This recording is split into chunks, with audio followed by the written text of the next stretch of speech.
दोस्तों नमस्कार। जैसा कि मेवाड़ का प्रमुख नृत्य गंवरी जो कि विश्व भर में एक अलग ही पहचान रखता है, लेकिन इस गंवरी के मंचन से लेकर इसके समापन की बात करें तो ये अलग ही मिजाज, अलग ही यादें हमारे बीच में छोड़ के जाता है और 1 साल तक के इंतजार के बाद में फिर ये खेल शुरू होता है। रक्षाबंधन के बाद विभिन्न नियमों के तहत इस गंवरी मंचन की शुरुआत की जाती है। आज हम आपको ऊनवास गांव की उस गंवरी के मंचन की एक एक तस्वीर से रूबरू कराने जा रहे हैं।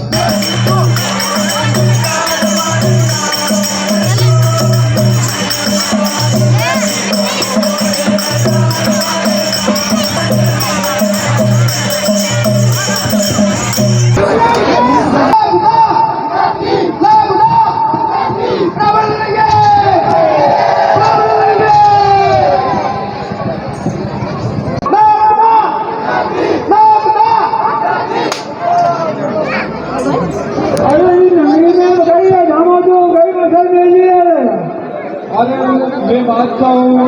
बादशाह अल्लाह की मेरा नाम है। अच्छा। अरे मैं दिल्ली से आया, राजस्थान। अच्छा।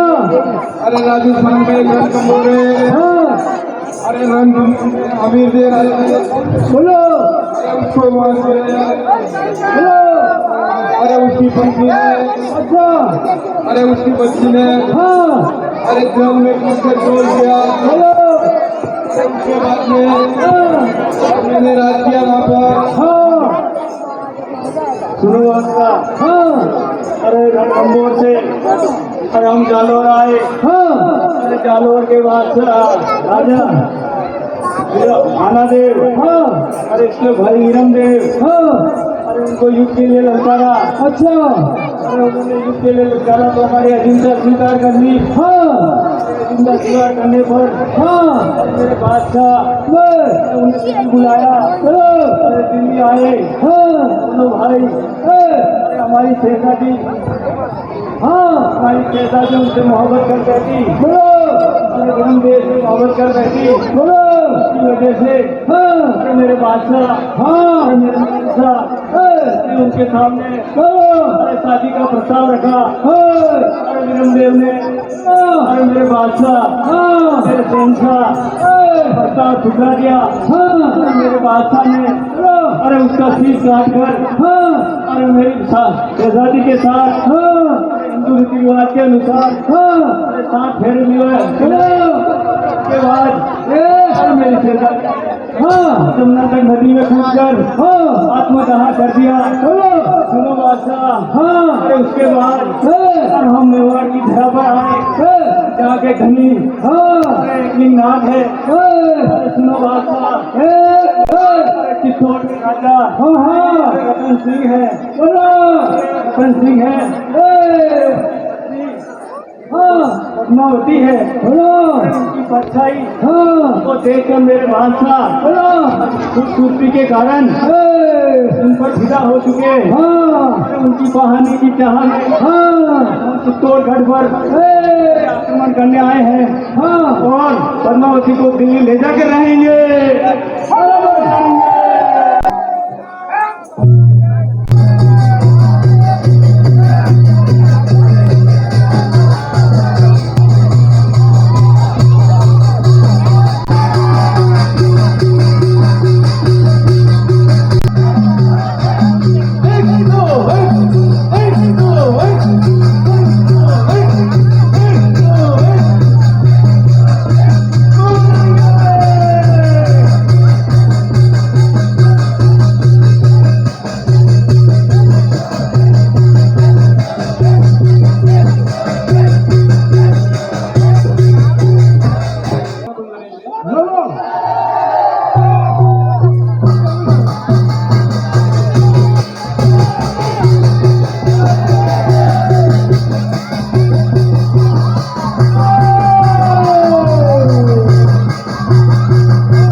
हमारे साथ राजेंद्र जी श्रीमाली जुड़ रहे हैं। ये बताएंगे ऊनवास में इस गौरी मंचन का क्या उद्देश्य रहता है और किस परंपरा के तहत हर साल इसका आयोजन किया जाता है। सर, सबसे पहले तो यही है, अब समापन की ओर ये बढ़ चुका है और अंतिम दिनों में किस तरह का मंचन चल रहा है और क्या कुछ कहना है? गौरी का नृत्य जो है वो 1.25 महीने का होता है और 1.25 महीने तक जो गौरी के अंदर हमारे वनवासी बंधु हैं, ये अपने घर बार को त्याग कर, जूते बिस्तर सब छोड़कर इस सेवा में लगते हैं। और आपका 1.25 महीने का त्याग जो है उसकी तुलना किसी बहुत बड़ी भक्ति से की जाए तो अतिशयोक्ति नहीं होगी। गौरी के इस महोत्सव में मैं तो 1.25 महीने तक जो मेरे वनवासी बंधु इस गौरी को इम्प्लीमेंट करते हैं, खेलते हैं, उनके खेलों को देखता हूँ तो मुझे लगता है कि इन खेलों के अंदर जो भ्रष्टाचार है दुनिया में, जो धर्म के प्रति अनासक्ति है, उन सब के बारे में इन खेलों के माध्यम से समझाया जाता है और उनके माध्यम से आम जन को आम भाषा में शिक्षा देकर इस बात के लिए प्रेरित किया जाता है कि तुम धर्म के इस कार्य को करें और अपने संस्कारों को इतना अच्छा बनाएं कि अच्छे इंसानों में आपकी गिनती हो।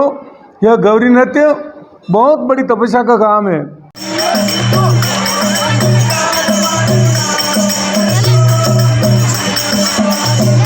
और मैं आपके चैनल के माध्यम से उन सब वनवासी बंधुओं के चरणों में कोटि कोटि नमन करता हूं जो अपने घर बार को त्याग कर ब्रह्मचारी से ये पूरे 1.25 महीने में 2 बार स्नान करते हैं, एक जलजूलनी एकादशी के दिन और एक इसके समापन के दिन।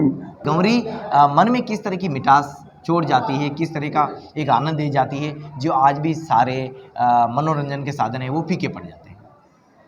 मैं आपको बताती हूँ कि शिव और पार्वती जी थे, उनके गणेश जी और कार्तिक जी। तो कार्तिक जी एक बार एकांत में चले गए तो कई वर्षों तक मिले ही नहीं। तो पार्वती जी चिंता करने लगे, कब कहाँ ढूंढे, कैसे ढूंढे।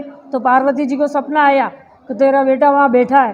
तो फिर पार्वती जी और शिव जी दोनों जोगियों की जमात, जो अभी अब आपको बताएंगे, वो पूरा आता है, जो ऐसे अलग अलग तरीके से बन के और सब गए वहाँ।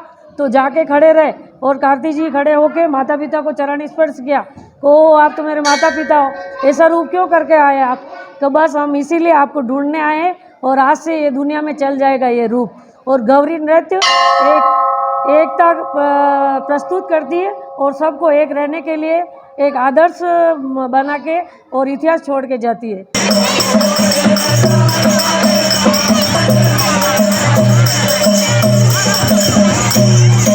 टीवी कुछ भी हो साधन, सब इस गौरी नृत्य के सामने फीके हैं। जो राजा की जो रानी होती है ना, वो बनते हैं और जो मतलब अलग अलग खेल बनते हैं। एक इस चौरे में ये खेल बना और अगले चौरे में वो खेल बना, अलग अलग प्रकार के खेल दिखाए जाते हैं। कितने साल से ये मंचन कर रहे हैं? ये हम हो गए कम से कम 4-5 साल से थोड़ा बहुत नॉलेज बढ़ रहा है। जो अलग अलग खेल से वो अलग अलग खेल बन रहे हैं। किस तरह की तैयारी करनी पड़ती है इस पूरे मंचन को करने से पहले? नहीं, पहले तो हम जैसे बहुत लेट बार गौरी आती है ना, इसलिए थोड़ा दिमाग को लोड में रखते हैं। वहाँ चौरे में जाके बैठते हैं, एक बार देखते हैं और दूसरे दिन जाके वहाँ बनते हैं जो भी खेल बनना होता है। दोस्तों देखिए, कोरोना के बाद कई सारी चुनौतियां आई है। गौरी में किस तरह की चुनौतियां रही है और क्या ऐसा भी हुआ है कि युवा लोग इस खेल से वापस जुड़ रहे हैं, ये भी जान लेते हैं। नहीं, वो जैसे कोरोना के बाद आप देखिए कि बहुत ज़्यादा और बढ़ रहे हैं, धीरे धीरे ज़्यादा हो रहा है लेकिन कम नहीं हो रहे हैं। मेकअप से पहले आप देख सकते हैं, मेकअप के दौरान भी हम दिखाएंगे, लेकिन देखिए ये हाथों में इस तरह का आप चूड़ा वगैरह देख सकते हैं इनके। और जो मेकअप इनका होता है वो आधुनिक मेकअप को भी कहीं न कहीं मात ज़रूर देता है।